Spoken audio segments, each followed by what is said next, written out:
Desmond. Once you reach the top of the lit-up crane, you should be high enough to make the jump. Should? It'll be fine, don't worry. Well, you might want to worry a little.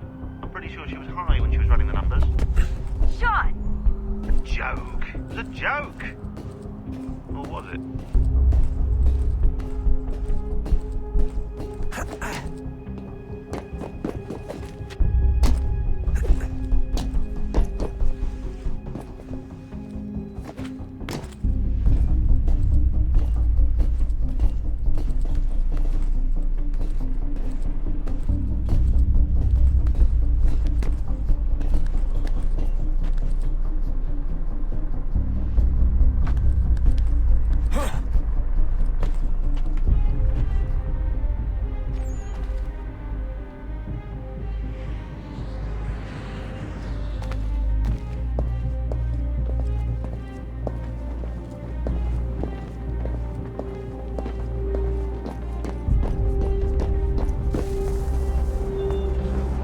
Jump when you're ready, but wait for my signal to open the chute. Timing's really important here. Too soon or too late, and you'll miss the building.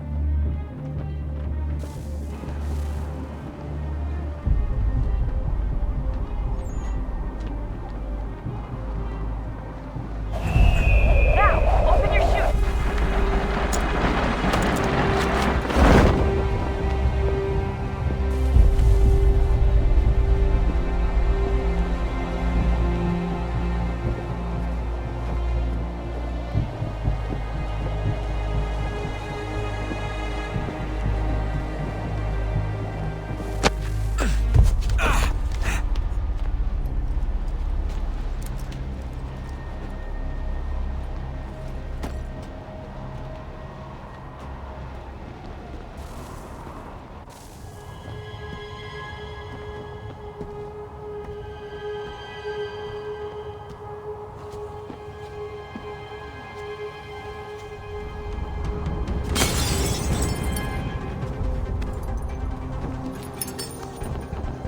That wasn't so bad. So, you must be Desmond. Not exactly what I expected, but I guess your kind doesn't have many options these days. Who are you? Ask your father. Now give me that. I don't think so. Look, I'm not supposed to kill you, but the boss man didn't say anything about fucking you up. So you got to the counter.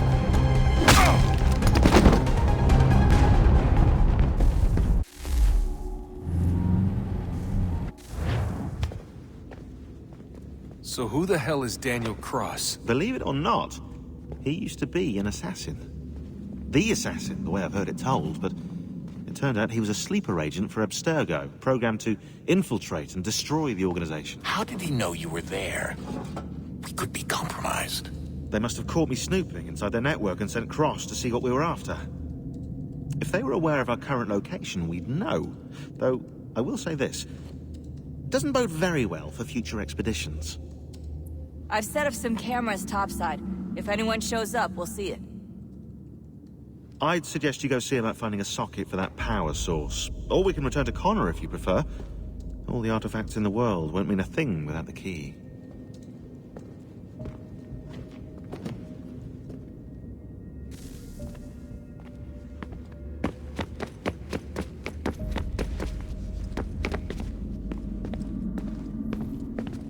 Son, I owe you an apology. I shouldn't have lashed out like that.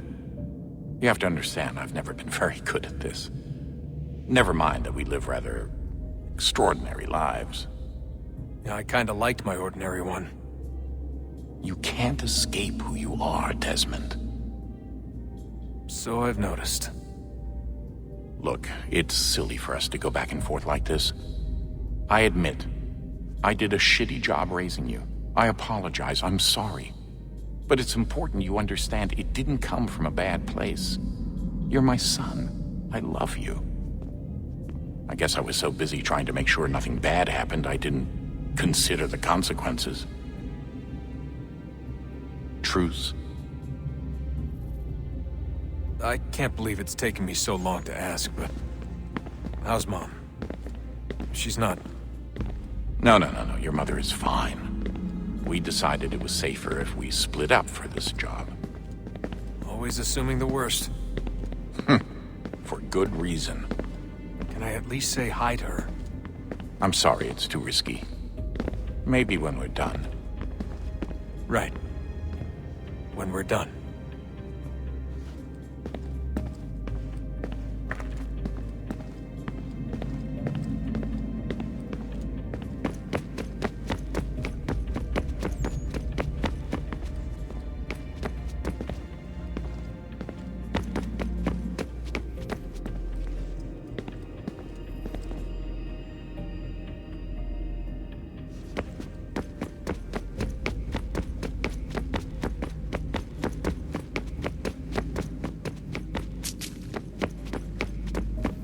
Ah, Desmond, there you are. Can I ask a favor?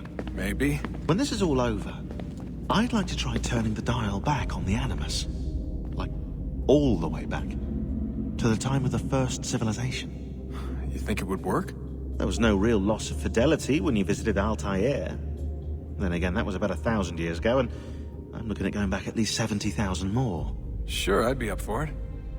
Be interesting to see what things were like back then. Excellent. I think it would prove most enlightening. So this is how it started. What are you up to? Just brushing up on my American history. I say history. They certainly teach you strange things in the States. Like what? Well, for all the talk of this being a revolutionary war, it was a civil one. Well, not that kind of civil. I mean, there was no America versus Britain.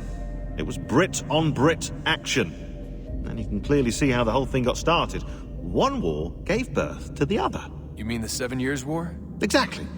Seems the Crown overspent in its attempt to keep the French out, wound up with a great deal of debt. Believing that the colonists should help to shoulder the burden, new taxes were created. It was a reasonable request, even if Parliament was rather, well, undiplomatic about it. Well, it's not really fair to tax people for a war they didn't want any part of. What? Didn't want any part of? Did you not notice George Washington with Edward Braddock? He was right there in the middle of it.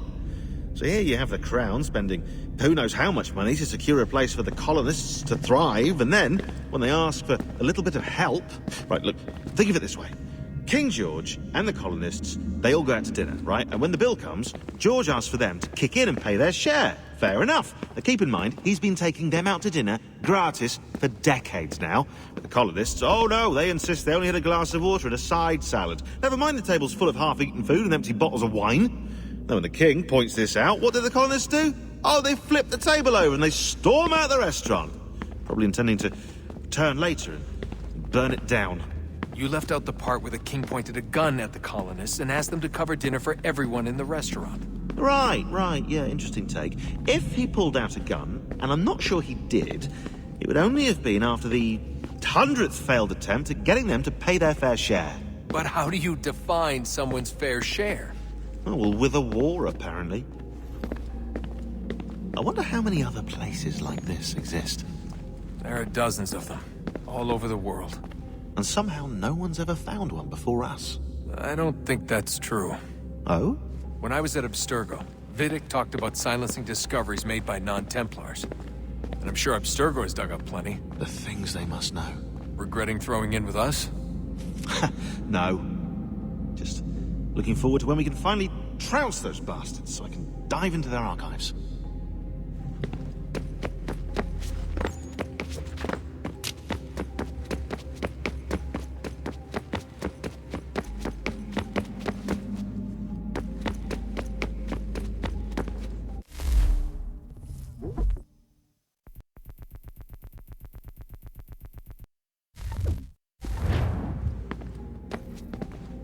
I know everyone thinks I'm being silly, but I can't shake the feeling we're being watched. We are being watched. By Juno. Or some version of her. Do you think it's a recording? Or is she a ghost? Or something else? Is she talking to us the way Minerva talked to Ezio? No clue. I mean, who knows what else they were working on down here? There's still so many rooms we don't have access to. But do you think she's like literally down here, waiting somewhere? Still alive. Still alive? That's mental.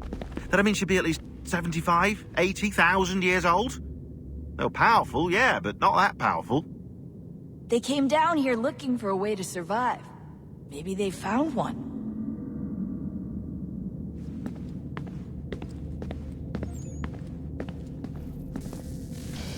Good luck, Desmond. These are troubled times. The already uneasy alliance between the Crown and its subjects frays. And behind them both the Templars plot, pulling strings and moving pieces. History dictates they seek order through control. But how will they affect it here? Who supports them? And what conspiracies Connor! have they already spun? Spare a moment. All these things I must Of determine. course. Have a look. Only by knowing my enemy can I hope to What is stop it? them. The Xingbao, or rope dart if you prefer. One of the many plans given to us by Shao Kahn to... Sorry. We'll have to work on this.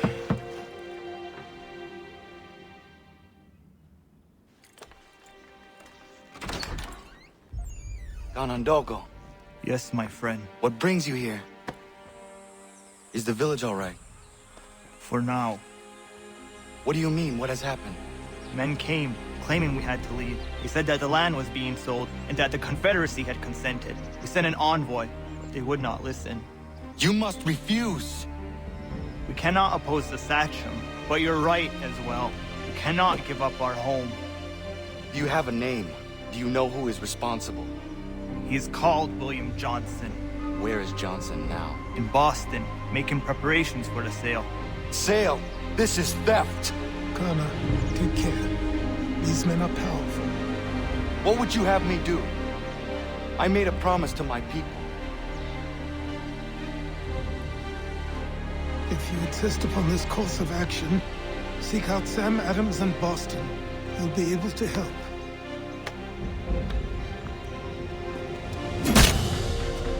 What have you done?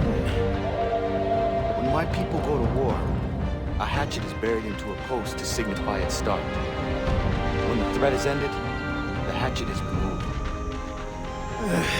You could have used a tree.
How's your pippin throwing the shoe? Need your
It's a great burach.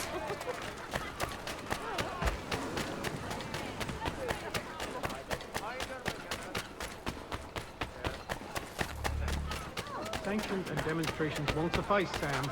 We need to act, and I'm talking about more than a sternly worded letter. I sympathize with your frustrations, gentlemen. But surely you can understand my reluctance to kick the hornet's nest. The tourist thing, no matter what we do. Might as well make it count.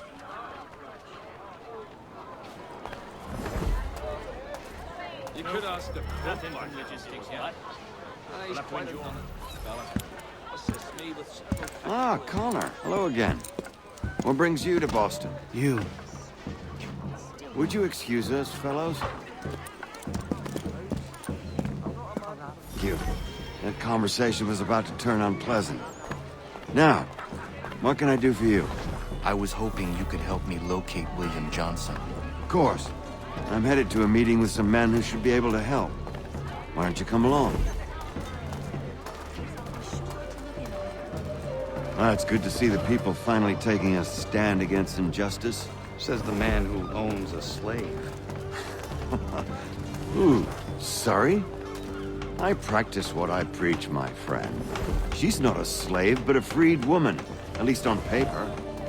Men's minds are not so easily turned. It's a tragedy that for all our progress, still we cling to such barbarism. Then speak out against it. We must focus first on defending our rights. When this is done, we'll have the luxury of addressing these other matters. You speak as though your condition is equal to that of the slaves. It is not. Tell that to my neighbor who was compelled to quarter British troops, or to my friend whose store was closed because he displeased the crown. The people... Hey! It's my home, no matter what you thieves called taxmen say! The gums in Parliament who want to take my property, you tell them to sail across the pond and take it themselves! It's not open for discussion. Now open this door or these men will break it down. Ah, bollocks! We're coming in! I trust the mounting evidence is proof enough, Connor.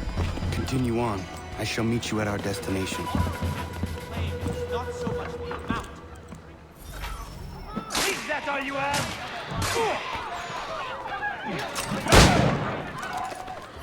You get up! Could you support?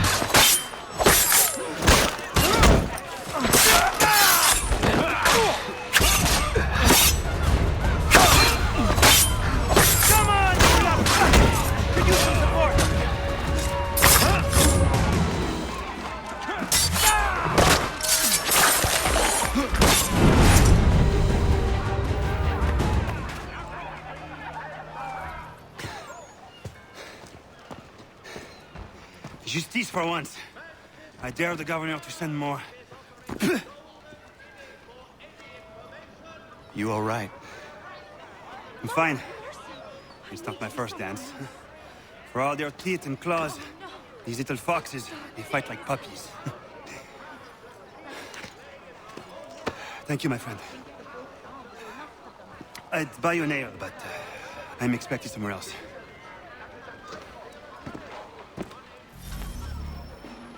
Another tip. All seems so sensible.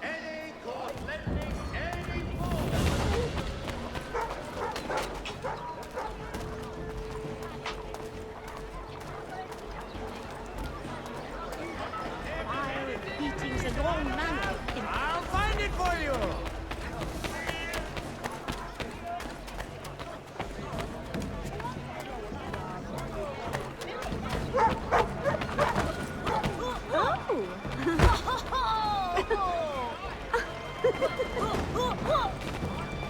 I won't change a single word.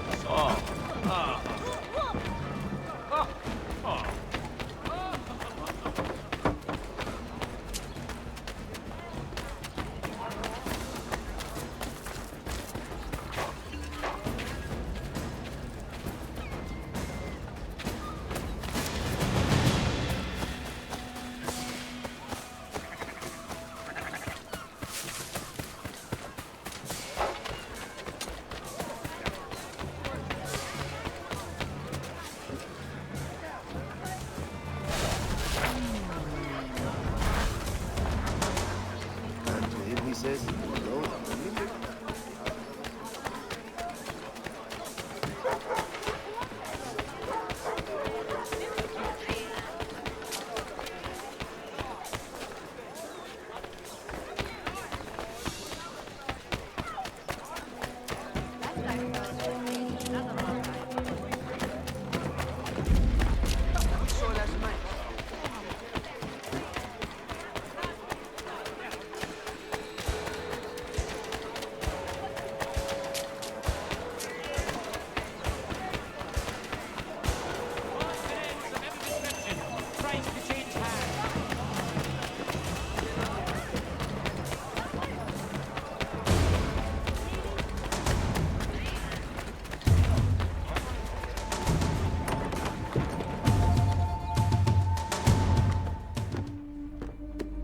Connor, I'd like you to meet some like-minded friends.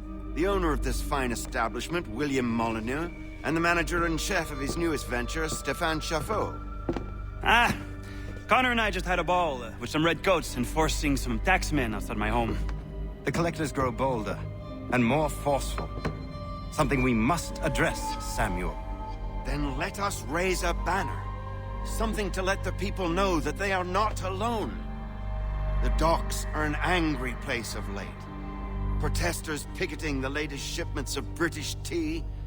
The eyes of the city are upon that stage. A Bostonian without his tea is a dangerous beast. William Johnson is smuggling the tea off the ships. One of his men tried to sell me this. A sample of what I refused. But it's from those ships. No mistaking the stamp.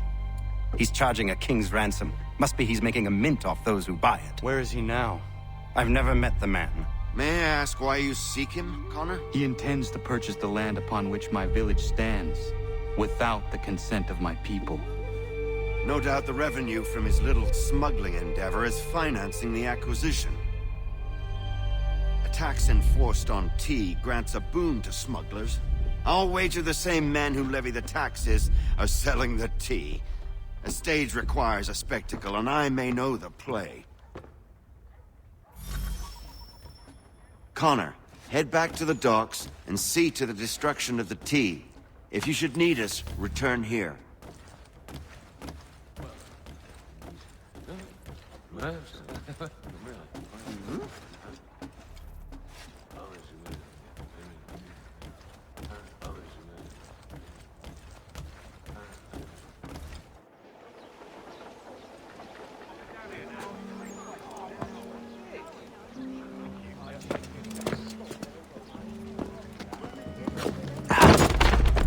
Pardon me. Oh, come on, mate.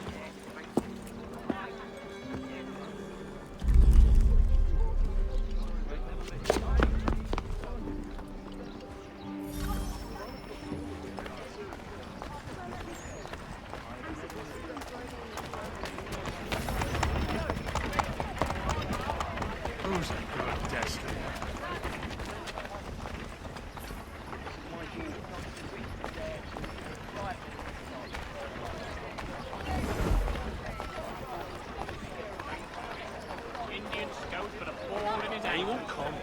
His wife's gone in the river. Last I saw him, he was running in circles, full tilt, with stern.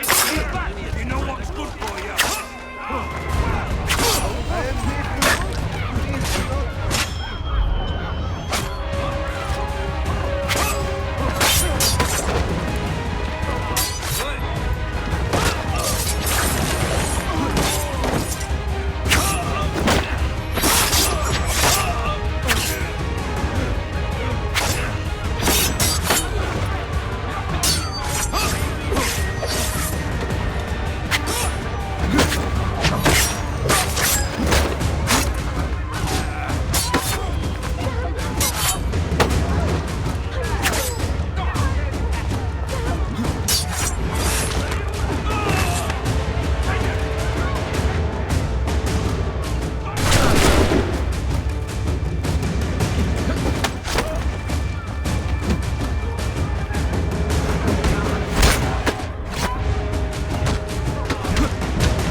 I need to get away from here.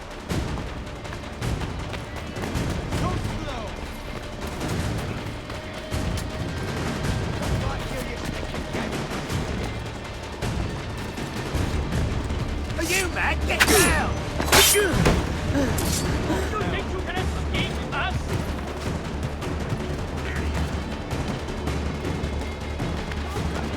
Quicker! Idiots doing the move! Down or else?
killer must be brought to justice. Every citizen must do his part. Help your protectors protect you.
Sowing chaos and aberrance wherever... What exactly do you expect of so little?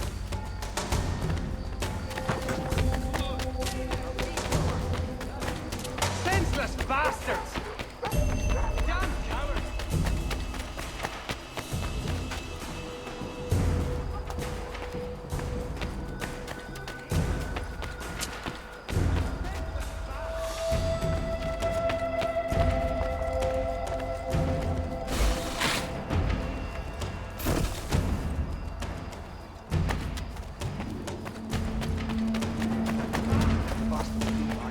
Damn cowards!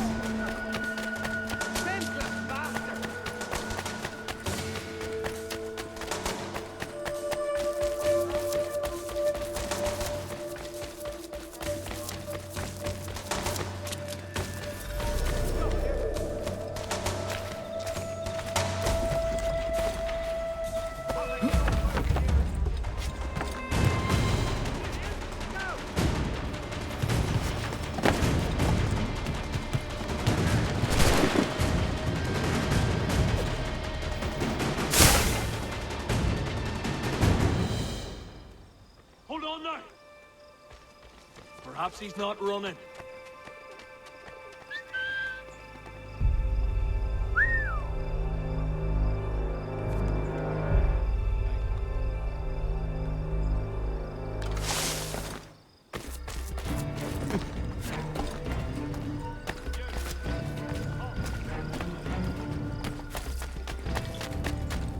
Die, you snake!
over there!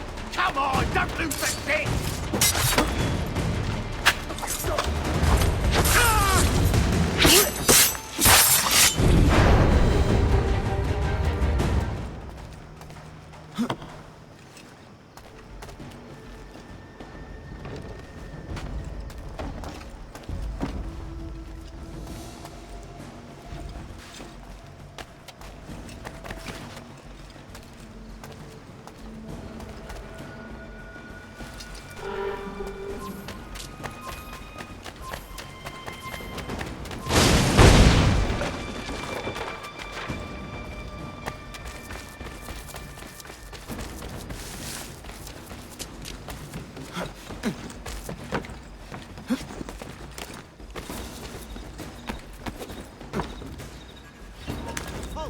Let's have a word. After him!